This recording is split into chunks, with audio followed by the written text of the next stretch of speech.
Hey guys, welcome back to another video. Today we're going to be ripping out the axle out of my wide body single turbo 335i.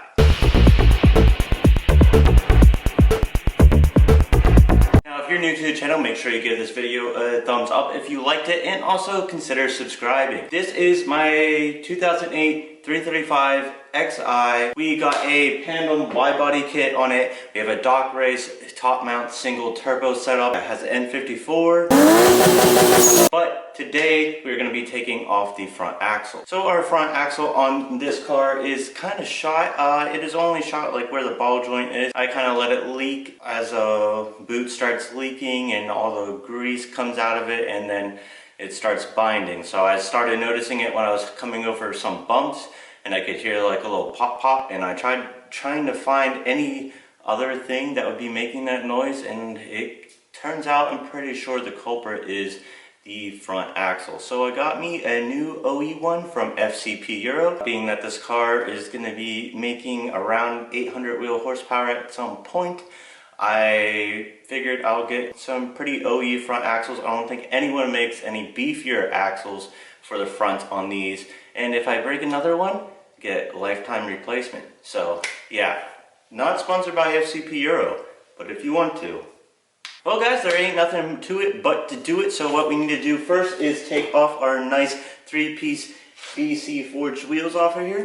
Also, don't mind that this whole car is completely ripped apart. Like I said, we're in the middle of taking off all the wrap and stuff. Yeah, if you see things all kind of flopping around, that's why.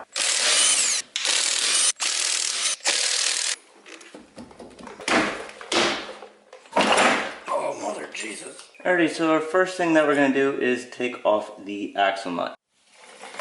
Alrighty, so I sprayed this with PB Blaster, let it soak, while I went and got a 36mm socket, so then I could rip this guy off. But before I do that, I gotta smack her with a flathead screwdriver to try to get these little tabs out.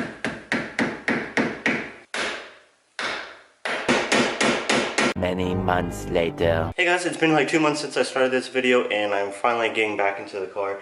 And I think I was talking about trying to get the axle nut off. You do have to Dremel out the little tabs on the side. Here is the axle nut. I got it off, and this is what I used. I used my impact and this little Dremel metal cutter bit thingy majigger. But yeah, got her off, and used my big old impact with a bunch of little teeth so it fits around this guy like that, and that is a 36mm. But the next thing I'm going to do is go up top and take off the studs for our strut. So these nuts are going to be 12mm, and what I'm going to have to do is take off this strut tower brace thing, and I'll show you guys how to do that. But first thing I'm going to do is take off these two ones on the side here.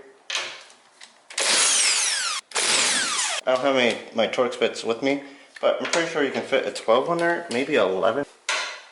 Yeah, you can fit an 11 on there.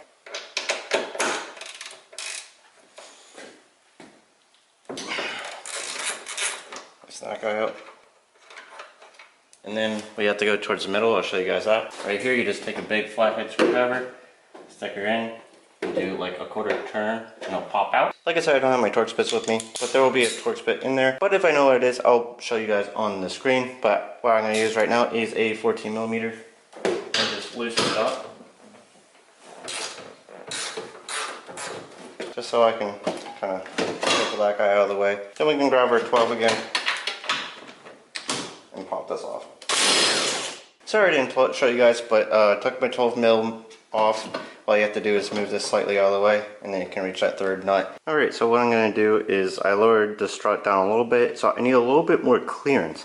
So what I'm going to do is disconnect this arm right here with that bolt, and then I'm going to come over and disconnect our sway bar length bolt too as well. Then we should be able to have enough room to push this down and pull it out. My car is a wide body, obviously, so my fenders are cut really high, so I shouldn't really have to worry about the fenders.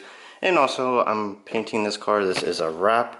So yeah, anyways, pull it down and pull it out, and just watch your guys' fenders. These are both 18mm socket and a wrench. Holding this on here, so then I can loosen this guy up. Holy crap, that's heavy. Yep, that's a little stiff.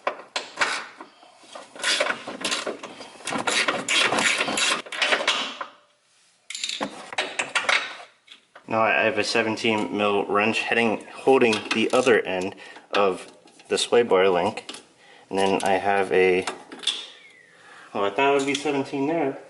I'm pretty sure it's going to be a 16 mil wrench.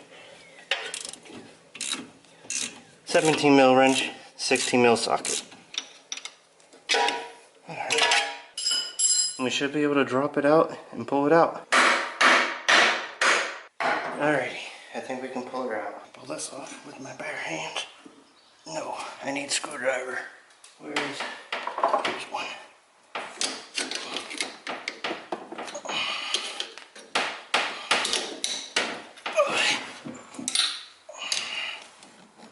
You know what? You might ask if I know what I'm doing. I really don't.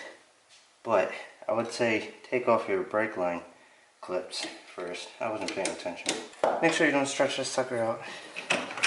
Pull out your axle. Oi. Also disconnect that thing off. I should label this how to incorrectly take off an axle. I'm gonna have to go down in there and pop it off the seal. Getting ready to die. But anyways, went back there, smacked the sucker with a hammer. Now she's coming out. You might drop out a little bit of diff fluid on the ground there, but yeah, axle's completely out, so now we can throw in our new one. And it's basically just reverse. Alrighty, well here is our old axle and here is our new one, side by side to each other. You gotta kind of make sure they're the right sizes. This is like hella pulled out, so that's why it looks longer, but it is the same size. And the shafts and everything look pretty much the same.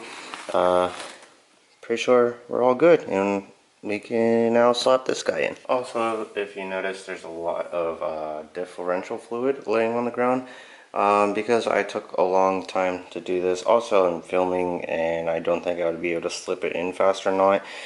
You probably don't need to change out your diff fluid. I'm not going to change it out, but I'm going to fill it up because it is fairly new, and I have a lot left over, so I wasn't too worried about it. But anyways, you can probably take this out and put in your new one decently quick.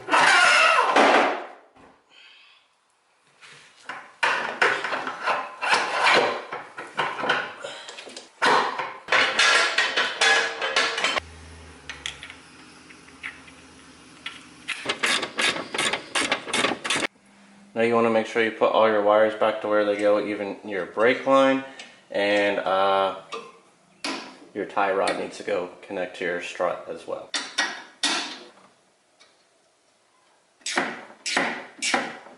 Alright, now we can ugga this guy on here.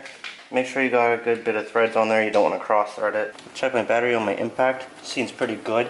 So I'm going to just give this all the uggas until she stops, and then I'll hammer the little tabby boys.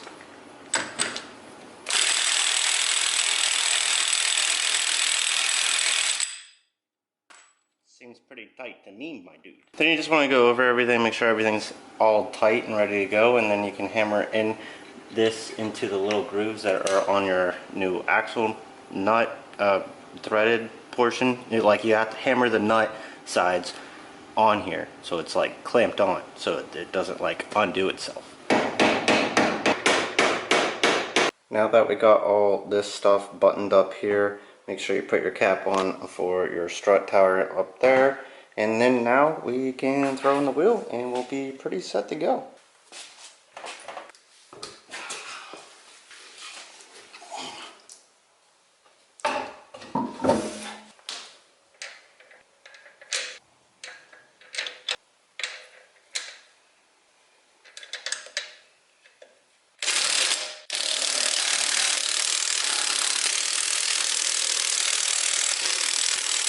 Alright guys, thank you so much for watching today's video. Make sure you give this video a big old thumbs up if you enjoyed it, and also make sure you hit that subscribe button down below and let me know what you want to see next on this 335i. I also work on BMW motorcycles, and I have X5M and a 440i with a B58 engine. Let me know what you want to see down in the comments below, or if you just want to say hi, whatever. I'll see you guys in the next video.